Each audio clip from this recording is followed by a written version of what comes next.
So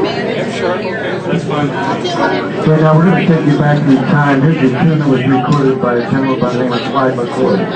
I'm sure some of you may remember this. I'll sit against.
You know, this is actually a new horn before I joined this band.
gentlemen, yeah, it's just that easy, and I know each and every one of you in this building today could do as good, if not better than me. So I want you to try it. I want you to take your little pinkies like this and wave them over the hand. Let me see all your hands. Everybody's hands. Okay. Now, I want you to take those little hands, and on that table in front of you, I want you to beat to the rhythm that the little guy is going. Okay, go.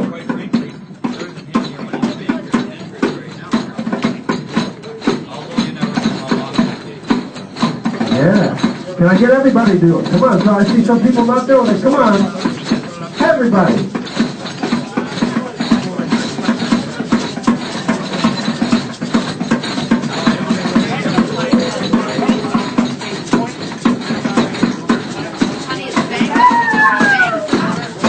Okay, I got one for you. Harry, will you hold this microphone? I have to check with my dentist first on this one.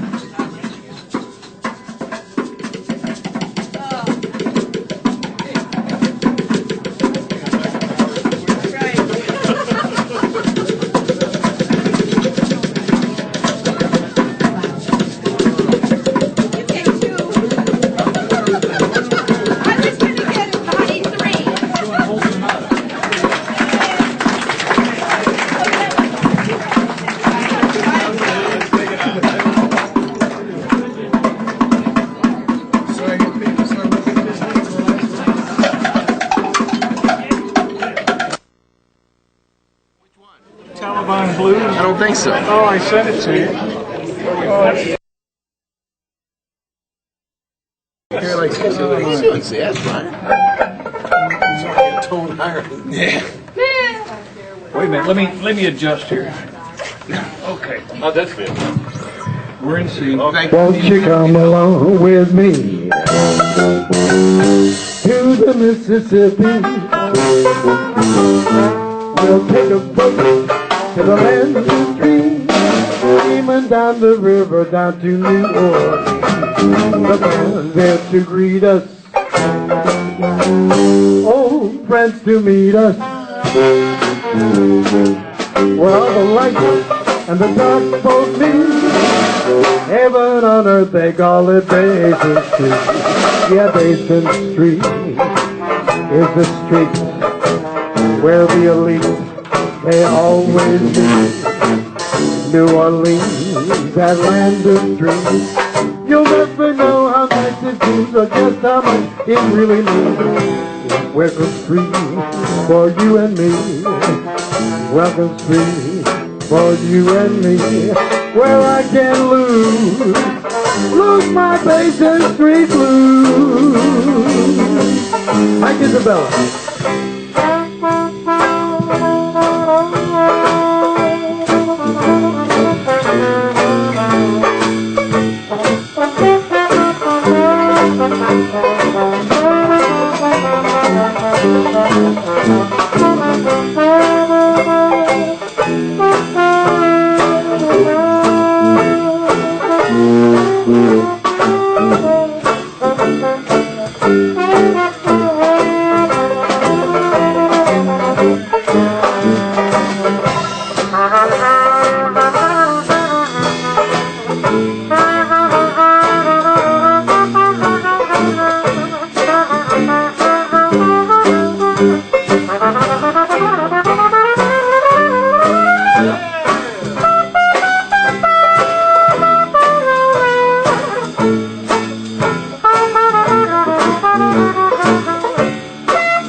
Hear what Jim said? He wants to take you all on the road with us. He said, now this is our crowd. These folks that are left here, this is our people. Probably wondering why we called y'all here together today. This is the core of hardcore. Yeah. The core of hardcore. You know, one time we were playing down in Georgia, and on a Sunday afternoon. Georgia is up. Hey, if I want to go down on Georgia, I'm going to go down on Georgia. Man. You mind your own business. I had a beautiful girl. Her name was Georgia. Okay. Pat takes Viagra. So one Sunday we went up to Georgia. Okay. Anyway, Mike said, let's go to church this Sunday. So we went to church. So here's a scene we saw happen in this church. The preacher's up there, and he really preached an inspired sermon. And it was time to take up the collection. And the collection plates went out. They came back up. They're sitting in front of the preacher down on the pew, and he looks down, and in this middle collection plate, he sees a crisp, brand new $100 bill. So he looks out in the congregation, he says, I see today that some kind soul out there has seen fit in his heart put a brand new, crisp $100 bill in this collection plate. He said, now wherever he is out there, if he will stand up, he can pick out 3 of his favorite hymns. The little guy stood up in the back of the room. He said, let's see, I'll take him and him. Oh, yes, and him. Was that Georgia or San Francisco? I'm not here. I don't know. You know, Mike told me one time he was up in San Francisco playing a job, and he dropped his wallet in what's that area? Oh, please. What's that area? North Beach. No, he dropped his wallet in North Beach, and he kicked it all the way to the city of San Francisco before he picked it up.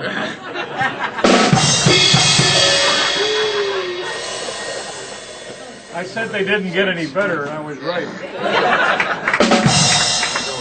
Oh, I don't know. I could keep laughing like this for seconds, Pat. Matter of fact, I think I will. One time, have a drink, Mike. Have a drink. Everybody have a drink. Everybody have a drink. Listen, I would, but I'm dry. 3 guys are at the bar drinking, belting them one down after another. And guy in the middle falls flat in his face on the barroom floor. Bartender comes over and says to the other 2, would you 2 gentlemen like another drink? They said, yeah, bring us each one more, but no more for him because he's driving. So don't forget, folks, if you've been drinking tonight and you are going to be driving, make damn sure you have a car, okay? I'm going back across the golf course. Yeah, I'm with the car. That's the safest route. Be careful with your golf carts because he's crawling. So he was telling me last New Year's Eve, he got really bummed and he made it almost home. He was only 50 yards from his front door and he had a terrible accident. He said somebody stepped on his hand, you know.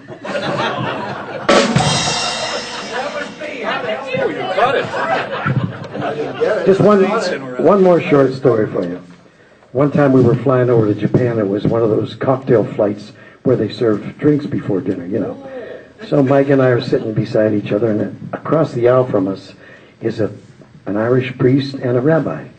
So I said to Mike, it's going to be interesting when the stewardess comes down the aisle and asks these 2 gentlemen what they'd like to drink. So sure enough, she works her way down the aisle and bends over and says to the rabbi, excuse me, sir, would you like a drink before dinner? He said, well, I don't mind if I do. I'll have a cocktail. So he ordered a Manhattan. So she bends over to the Irish priest. She says, excuse me, Father, would you like a drink before dinner? He jumps up out of the seat. He says, hey, I'll have a drink before dinner, young lady. He said, I'll have you know, I'd sooner commit adultery than have a drink before dinner. With that, the rabbi jumped up and he says, wait a minute, hold mine order. I didn't know we had a choice. Now that's a good joke. Now that's funny. Same plane. This happens in the captain's cabin. Captain locks it on automatic pilot, and he stretches back in the seat, and he looks over at the co-pilot. He said, boy, you know what I'd like to have right now? I'd like to have a good, hot, steaming cup of coffee, and I'd love to make mad passion a woman to a beautiful woman all night long. What? So here he didn't know it. He didn't know it, but this went all over the plane. So the stewardess is clear back in the tail section, so she makes a beeline down the center aisle to tell the captain to cool it, that the intercom is on, and she just gets to the cabin door and grabs the doorknob, and there's a little old lady from Pasadena sitting here, and she looks up at the stewardess and she goes, you forgot the coffee, honey. Saints, yes. 5 pounds of funny material for $25. Okay, we're gonna close with a request that one of these ladies over at this table asked us for. Probably the most famous Dixieland tune, I guess. This thing entitled When the Saints Go Marching In. We want you all to sing along with us.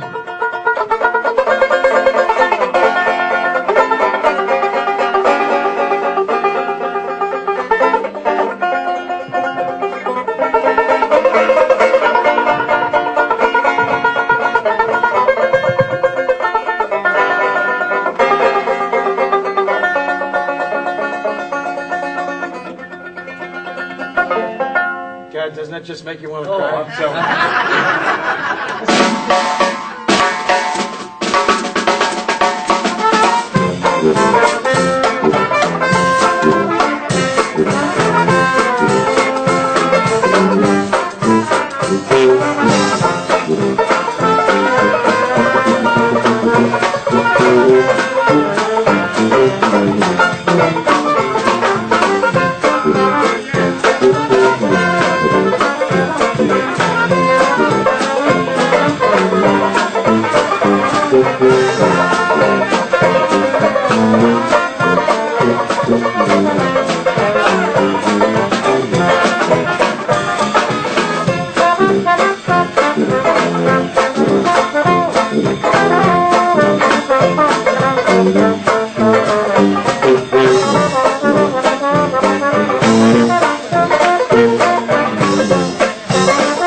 marching in.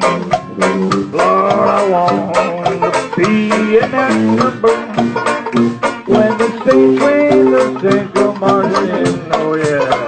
When the saints go marching in, oh when the saints go marching in, Lord, I want to be in that number. When the saints go marching in.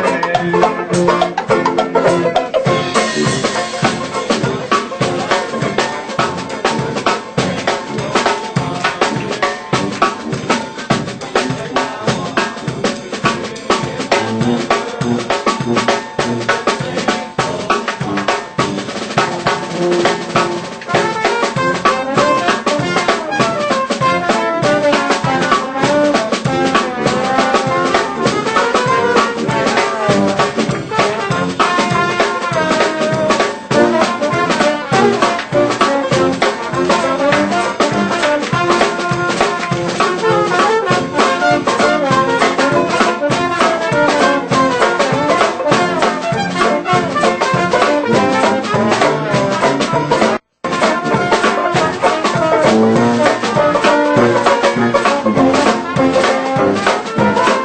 Lord, I want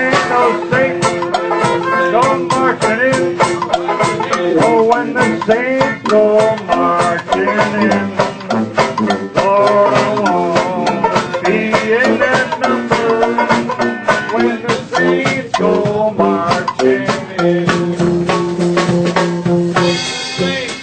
Go marching in.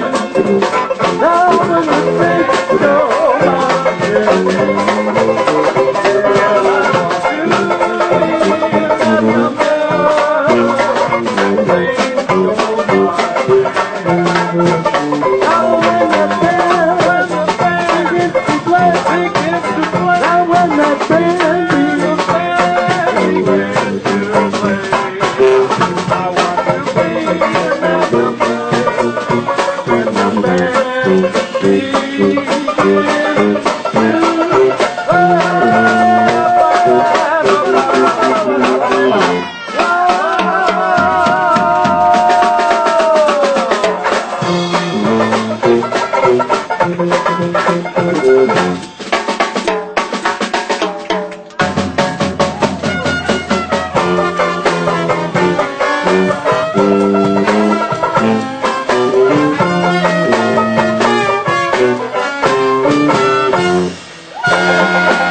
Thank you very much. A nice hand for Pat O'Brien at the banjo and vocal. Pat O'Brien. Mr. Jim Syoen of Channel 2 NBC, a marvelous tuba player and a hell of a weatherman. Trimble McCullough back there at the drums.